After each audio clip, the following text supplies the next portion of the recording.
With the vivid blooms of autumn now faded from Fat Pig Farm, winter has set in as Tassie becomes a land of single-digit temperatures, triple-digit rainfalls and chilled-out misty mornings.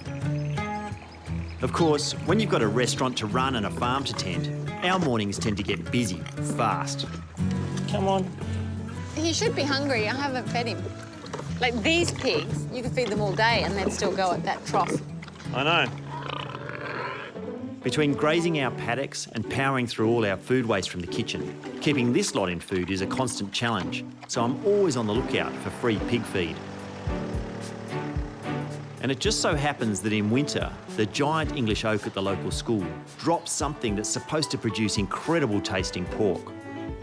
So I've always wanted to finish my pigs on acorns. They do it in parts of Europe, and found this beautiful big old oak tree near Cygnet. Gonna load up some sacks with acorns, finish my pigs on them, see if it tastes any better. I could just take all of this, leaves and all, and feed it to the pigs and they'd find the acorns, but I'm slightly worried that there's some poisonous mushrooms in here, so I'm picking out the acorns.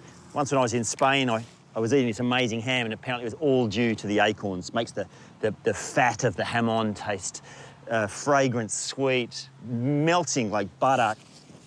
The only difference is they actually get the pigs to do the foraging for them. They put their pigs into these old oak forests. Seems sensible right now. There we go. A very full bag of acorns. Fatten a pig, see if it makes any difference. My name is Matthew Evans. After years as a big city food critic, I bought a farm in Tasmania to better understand what I eat by growing it myself. I built a restaurant right at the top of the farm, but now I want to get a better understanding of what I eats. This means starting from the ground up to improve the health of our soil, our farm, and our food for generations to come. From foodie to farmer to chef to rehabilitator of the land, how hard can it be?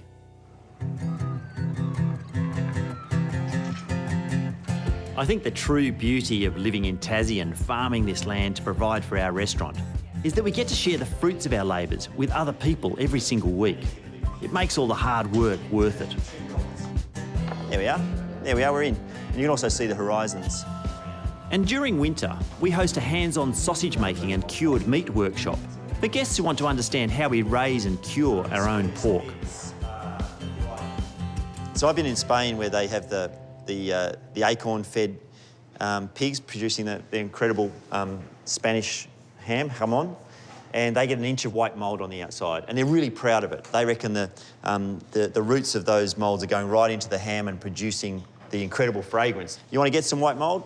Take a brie or a camembert and just rub it on a little bit of the fat, and you can kick off that process.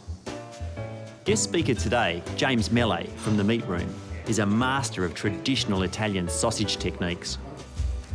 So just getting those spices through, getting the mix through, and getting the proteins to work so they bind without the use of binders.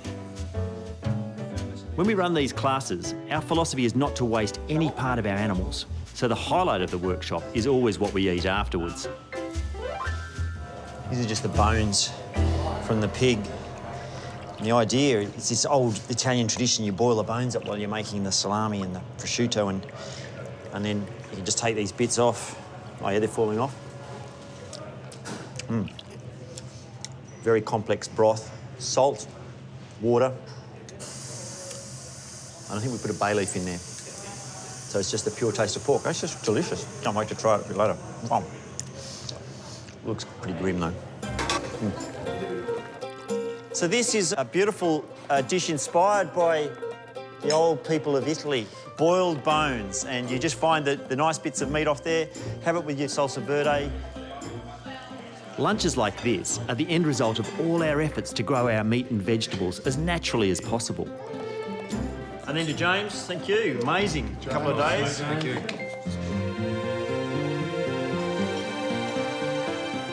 But nothing would get from our paddocks to these plates without good soil. And after having our soil fertility tested some time ago, the results are finally in. Hey Garth, it's Matthew from Fat Pig. I'm just ringing about those soil tests. So, yeah, interesting. So the third paddock, which is that south-facing paddock you said, that's probably the least fertile of the lot. Got really low phosphorus, low pH. So quite acidic? Yeah, quite acidic. So that just won't be as naturally productive as the other ones. No worries. All right, well, we can keep an eye on that over the next few years. Yeah, and otherwise everything else looks kind of as you'd expect for a sort of untreated paddock. All right, thanks for that, Garth. Cheers, boy. Oh, that's heartening. Gardens, you know, what you'd expect a garden to be doing, heaps of organic matter, doing really well, a little bit high in sodium, and which maybe comes from the water. But the thing that we didn't know about, we've never tested before, are the paddocks, and finding out that they actually are, like we'd expect. The one he said was low fertility is the one that doesn't really grow a lot of grass. The other ones are doing pretty well. So maybe if we moved our pigs around, maybe we could be getting, increasing the phosphorus levels in those paddocks while resting the pig paddocks. Project for another day, maybe. In general, we've kept our mob of Wessex saddleback pigs in the same few paddocks through the year, and they have a pretty good life. But the reality is, we raise them to be enjoyed at the table. And because at the restaurant, we send about 5 pigs a month to the abattoir, the one thing we're never short of is fresh pork. So Sunday night is always rib night for the family. Rightio, I've got the fire lit. When it's hot, I actually want to cook some ribs long and slow. We end up with a lot of pork ribs. We have a lot of bacon, we have a lot of ham, but out of the bacon you always end up with these ribs, so I've got a freezer full of them and I want to try out a recipe. Anyway, so really, really easy. First thing I want to do is grate a little bit of garlic. So crushed garlic's what I'm after. So I find that rather than peel the garlic and then crush it, if you just grate it, you can put it through a fine side of a grater. Skin ends up on one side, the garlic on the other. So I find with pork ribs, pork generally, you don't want to be shy with the garlic, so use as many cloves as you like and then add 2. This is our tomato passata. You can just use pureed tinned tomatoes or buy passata. You can buy passata in pretty much every supermarket in Australia, I reckon now. About that much. A bit of mustard. You can just use a French-style mustard. This is one we've made ourselves. And then this is probably the thing that's really going to lift it is a little bit of homemade tomato sauce, and that's got about 3 years age, so it's actually getting really deep flavour. A couple of tablespoons, but should be enough. This is Grandad's vinegar. This is homemade vinegar, so it's quite strong. Just a splash. Rub the marinade all over the ribs, taking the mustard, making sure the garlic and mustard go right through everything. You can marinate the ribs ahead of time if you like, but because they're cooking long and slow, you don't get a lot of advantage out of that. I reckon these are going to take at least a couple of hours in the oven. I'm going to put paper and foil over the top. The reason I use a baking paper is it helps the meat to steam a bit better. A lot less liquid comes out, a lot less steam comes out, particularly because I'm using an acid-based sauce. The tomato has acid in, and that can actually eat little holes in the foil and more steam escapes. It means my foil doesn't have to be as tight either. Might just sneak a little more water in there, just to make sure it doesn't dry out.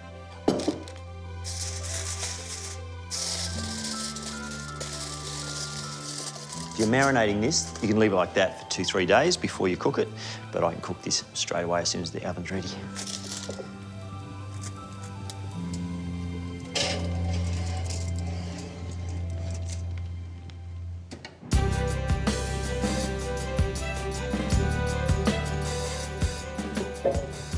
It smells terrific, and most of the marinade is gone, so I pulled it out of the oven twice, marinated it twice, and now that's ready to go.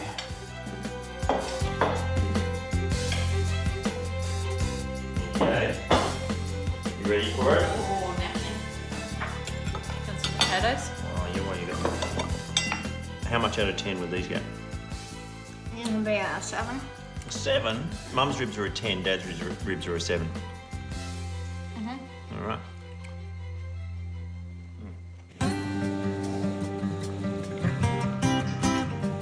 The key to realising our plans for Fat Pig Farm over the next 12 months lies in nurturing our soil so that it's healthy and fertile.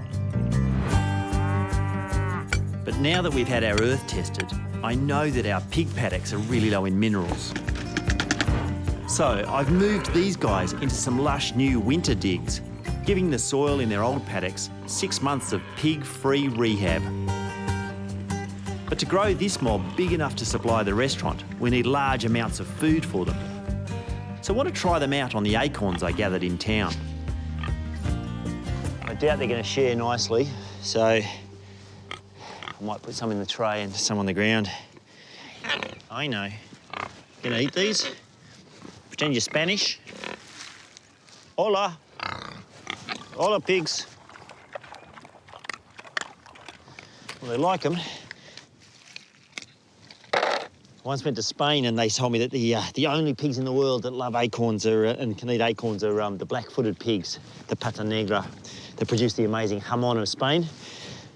I think all pigs probably love acorns. It's just that they happen to fatten theirs on acorns.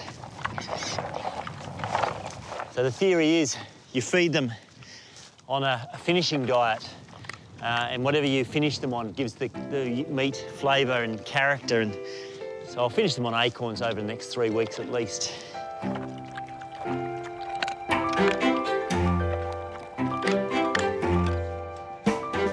Now, with the soil in our pig paddocks testing low in minerals like phosphorus, I really need to think about some sustainable ways to reintroduce organic nutrients to our patches of depleted earth. And I think our chooks may have a big part to play, because chickens don't urinate, which makes their poo especially rich in phosphorus and the world's best animal manure. So I'm off on a little road trip about 3 hours north to meet Phil Glover, a Tassie chook farmer who's figured out an ingenious way to distribute that beautiful poo evenly around his farm. G'day, Matthew. How are you? Yeah, Phil, pleased to meet you. Nice to meet you. I'm in the right place then. Oh, you sure are. Oh, these are the mobile pens. Yeah, they are. They're basically a sled, pretty much. Yeah, we took on with a tractor and moved them to the next site. Yeah, right. So they're on wheels or are they just on a sled? No, they're on poles, pine poles, in the shape of a sled, like a runner. Yep. Yeah, I got the idea off watching some nomads in Mongolia. They were dragging their houses around like it. Oh, right. So I was sitting there watching that. I thought, If you can drag a house, you should be yeah, able why to not drag a drag a chook chook house. shed? Yeah, yeah. So when they're in one place for too long, they create dust baths. We had in our old farm, we'd have like furrows like that where they would scratch down. And now we're really focused on soil and keeping ground cover. And so how often do you have to move them around to keep it looking a bit like this? We generally shift into a new paddock once a month. Yep. But once we're in that paddock, we try and move the chooks about once a week. Yep. Each of these sheds are self-contained. They've all got water. Usually have enough feed for 4 or 5 days. Yeah. The chooks enter from the other side, lay their eggs on the astroturf. That's just brown astroturf? Yeah, it, like reduces your cracks, keeps the eggs clean, as you can see. Yeah, beautiful. Yeah. That's a real problem for us, is dirty eggs all the Yeah. time. Phil fashioned these Mongolian-inspired chook sheds out of stuff he found lying around the farm. While they're a brilliant concept, they're probably a bit too big for what we need. But find a farmer who's come upon a clever idea and you're bound to see it reused in lots of different ways. Yeah, so these are just a daily move pen. We move these every day. They've got no floor in them. Right. Yeah, so we just grow birds out in these. And no laying boxes, no. No, So these are just for growing hens or meat hens. Yeah. So the whole thing just drags along. Yeah, we just got 2 short. They move pyramids with it. Rocks Yeah. So we you just chuck put those into there. Put them under there and then just roll it over until it comes out the other end. Whack one of them under there. Yeah. And then you just pull it. Oh, she's heavy enough.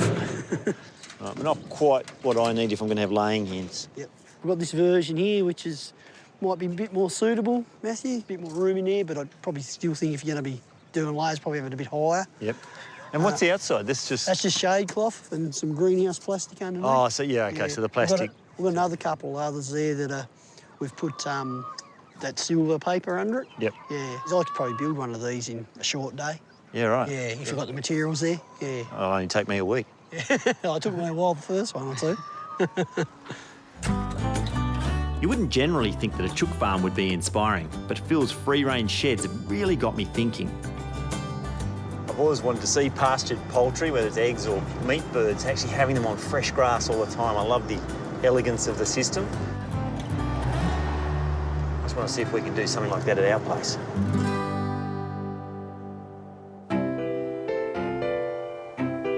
Organic farming is all about working in harmony with your animals and land. So the idea of using our chickens' poo to repair the soils our pigs have damaged is a good one. But raising those pigs for your own restaurant is another good example of how sustainable farming can work. The pigs eat all our food waste, and in return, there's lots of pork for our menus. Of course, it's what you do with that pork that keeps the restaurant and farm humming along. So while I'm still up north, I've heard about a family in the Sheffield area who've been raising pork for their own restaurant for 16 years. Hey, mate. G'day, Matthew. How are you? I'm good. I'm very good. Yeah. This is so beautiful. We've got 150 acres. Wow. So more than double our place. Alex Zhao and his family are renowned in northern Tasmania for running one of the state's best Chinese eateries. And while the beef and chicken they supply their restaurant in town with are very popular, the pork dumplings that Alex's mum serves up are the stuff of local legend. So I've dropped in to see if they could be a good addition to our menu back on the farm. What sort of dumplings are they? Like a Xinjiang style, or are they more like a... Oh, just a traditional Chinese style. Gyoza? Boiled, yeah, gyoza. Yeah. I tried making them once. They were rubbish. Can you show me how to do it? Yeah. My mum, she's a master of dumplings. You reckon she'd be better than you? Oh, she's always better than me. I love her cooking. That's the right answer. All right, Yeah. Let's go. All right. Dumplings are a winter staple in most parts of northern China. And the recipe Alex's mother Sonia uses is a favourite in her native Xinjiang, which borders Mongolia. And so this is just flour? Just flour, yeah. So a good, fresh, but Beautiful. white flour? Yeah. And then just water, and what else? Just water, nothing else. No oil? No. No pork fat? No. No salt? No. So how much water to how much flour? Normally, and I put in the 3 cups flour. Yep. If we put in the water, just 1.5. Use your hand now. My hand? Yeah. Okay. Okay. And just mix it up. Mix it up. You should have made these benches a bit higher. If you like, put in here, it's a lot easier. Is it? Yeah. Just tip it out on the bench? Yeah. Yeah, easy way. Oh, it's coming together now. I can feel it. Here we go. Yeah. Put in the 5 minutes, we're doing again. And then we'll do it again? Yeah. So how many times do we have to do that? 3 times is best. All right. Should we make the filling? Filling? Yeah. Make a filling now. With the dough resting, it's time for the filling. And Alex's dad, Victor, has ground up some of their own pork, along with some Australian prawns. Yeah. Diced up. And we put in this salt, Yeah. sugar, chicken powder. So chicken powder, like a chicken stock powder? Yeah. Yeah. Yeah. And 5 spice. Oh, yum. And soy sauce, See, these are all measured. oyster sauce, Do you want me to grab? I'll grab that out because you don't want to miss out on any of that yummy goodness. and oyster sauce. There we go. And that one as well. Yeah.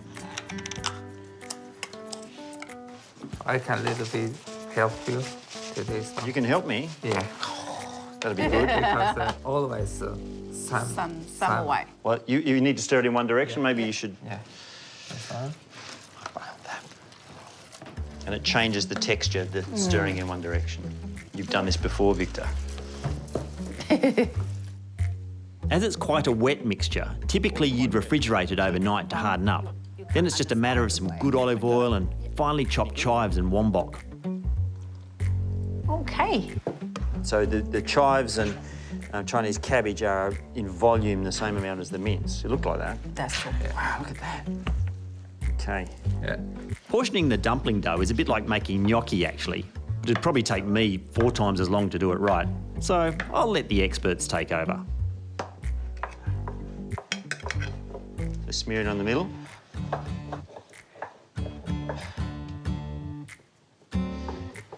So that looks easy. But when it comes to the filling and rolling, I had to try my hand. What do you reckon? Out of 10. Looks like an army. Well, I take that as a compliment. With the dumplings in the pan, the idea is to first fry them in oil and then add water and cover them to steam for a few minutes until they've got a crispy bottom, soft top and juicy filling. So I've got more experience of, I guess, the Phil pasta, like Italian style. But they're similar in that they take all afternoon to make and then people spend about 4 seconds eating. Yep. That's true.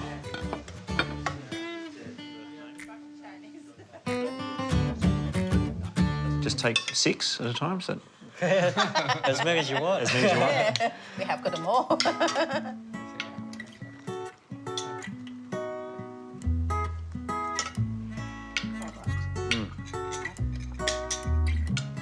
Oh my God. Nice. Good. Yeah, fantastic. That's it. Oh, wow. Fragrant, the sweet pork, the vegetable. I looked at that and I was thinking it was Fresh. going to be really cabbagey, but it's not at all. Yeah. It's just sweet. Yeah, we like eating it. Yeah, really nice. Anyway, you won't need this one. I hate you, man. Oh, thank you so much. With our pigs moved into their fresh winter home, the soil in their old paddocks needs time to find its fertility again. But now, I've got a plan to help those paddocks. Got pretty inspired by Phil's mobile chicken coops, and I was going to build one over maybe that Rio, the concrete reinforcing wire, but then we found this and thought what he was doing was using stuff that was lying around his farm. This has been lying around my farm for a couple of years. Might as well use that as a chicken coop. Oh, how big is it, Phil? About 2,300 by 1,650. Perfect. That's room for about 800 chooks. You don't seem very confident. I'm very confident. This is going to be brilliant, Phil. Yeah. I say he's building one from scratch. Definitely. OK, I think our chooks' music tastes lean more to country than heavy metal. How heavy's your end? Yeah, pretty heavy. But when it comes to their accommodation, this old ute cage will make them feel like rock stars. So I reckon it's always going to roll once we get the roof on. Uphill. Uphill. And Stage right. ooh. Beautiful. With a bit of corrie added for shelter and shade cloth to give the girls some privacy, of course. Thought I'd see how hard it is to move before I put the chooks in. So, the idea will be to use a few old pine posts like this one to move the shed into small patches of damaged soil that really need a good dose of nutritious chook poo. It literally glides across the ground. As long as it's downhill.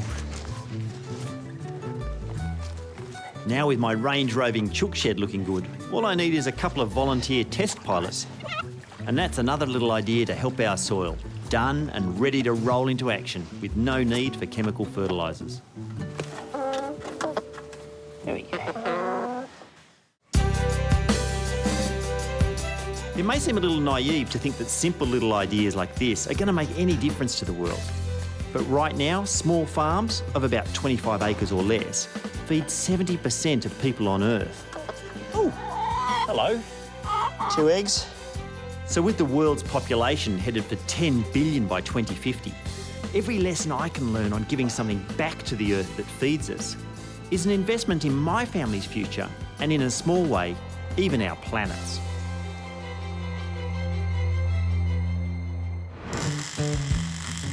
I'm an artist. My medium is steel. This is a really rustic little setup that we've got going on here. That's amazing. Oh, happy birthday.